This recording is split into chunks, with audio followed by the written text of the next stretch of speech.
Auspicando che abbiate trascorso un bellissimo weekend, io a tal proposito mi sono concentrato sulla piscina sorseggiando qualche birra qua e là, più di qualche birra, ma credo che sia fondamentale soprattutto per ricaricare le pile. Ci apprestiamo a vivere una settimana intensa e importante, non solo perché il 10 la Juventus si ritroverà alla Continassa per la prima volta sotto lo sguardo attento, nonché i suoi dettami tecnico-tattici di Maurizio Sarri, ma soprattutto una settimana calda sul mercato. Ogni riferimento a Matthijs de Ligt è puramente voluto.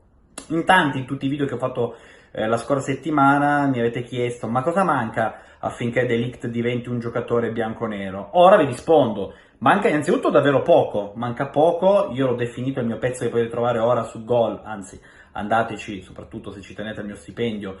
L'ho definito un countdown perché la Juve confida in questa settimana di definire l'operazione con l'Ajax. Sappiamo bene come quel giocatore tra i bianconeri e appunto l'ormai ancora per poco capitano dei Lancieri sia tutto fatto, un contratto quinquennale da circa 12 milioni a stagione, 8 di parte fissa più 4 di bonus. Si tratta forte della volontà del giocatore.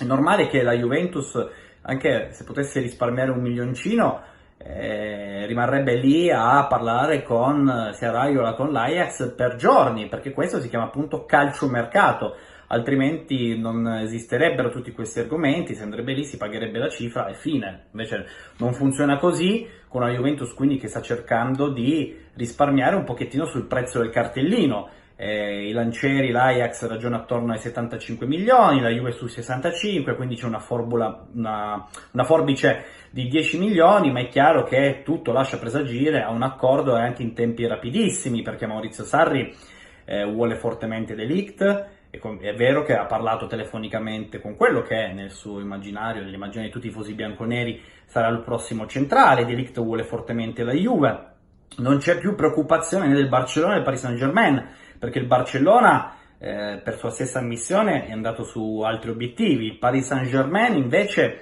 sembrava che avesse concluso questa operazione, salvo poi fare un dietrofront causato da cosa? Innanzitutto l'idea di mettere una clausola rescissoria, che invece nel contratto di De Ligt con la Juve ci sarà pari a 150 milioni, non entusiasmava i parigini. D'altro canto non si può neanche metterla perché in termini di regolamento i club francesi appunto non possono fissarla. E poi quando sono stati i colloqui tra Leonardo e Mino Raiola, insomma il Paris Saint-Germain ha avvertito fin da subito come De Ligt fosse un po' più intrigato dall'offensiva bianconera, che quindi questa offensiva è piena di ottimismo, lo stesso che si respirava per l'arrivo di Maurizio Sarri, lo stesso che si respirava per l'arrivo di Adrien Rabiot. Insomma, la Juve è estremamente ottimista affinché De Ligt si trasferisca qui sotto la mole e lo faccia soprattutto alle cifre dei bianconeri. Chiaro che credo che da questi 65 milioni offerti dai bianconeri un pochettino dovranno salire, così come l'Ajax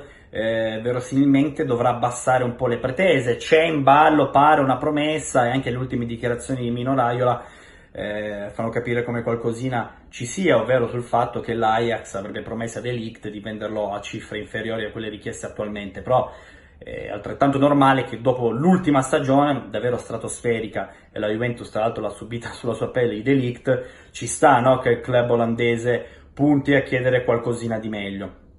Diciamo che è il classico gioco delle parti, ma mi stupirebbe tantissimo se la Juventus non facesse passi avanti definitivi, o quantomeno quasi tali, già appunto in questa settimana, proprio perché, ripeto, quando nel calcio moderno hai il totale gradimento del giocatore e la Juve ce l'ha, poi difficilmente le operazioni saltano. Quindi la Juve sta per mettere a segno quest'altro colpo, vedremo se De Ligt già in settimana arriverà a Torino per le visite mediche. Verosimilmente se arriverà da giovedì in poi non troverà il sottoscritto, che sarà a godersi un po' di vacanza a Ibiza, ma non smetterà di parlarvi di mercato. Anche dall'isola faremo un diario, il diario di Ibiza, ogni giorno un video commentando il fatto del giorno. È chiaro che non potrò essere estremamente sul pezzo, però ci divertiremo. Tra l'altro la bronzatura anche mi sembra che sia consona per arrivare sull'isola. Insomma ragazzi, ci prepariamo a vivere una bellissima settimana, una settimana finalmente anche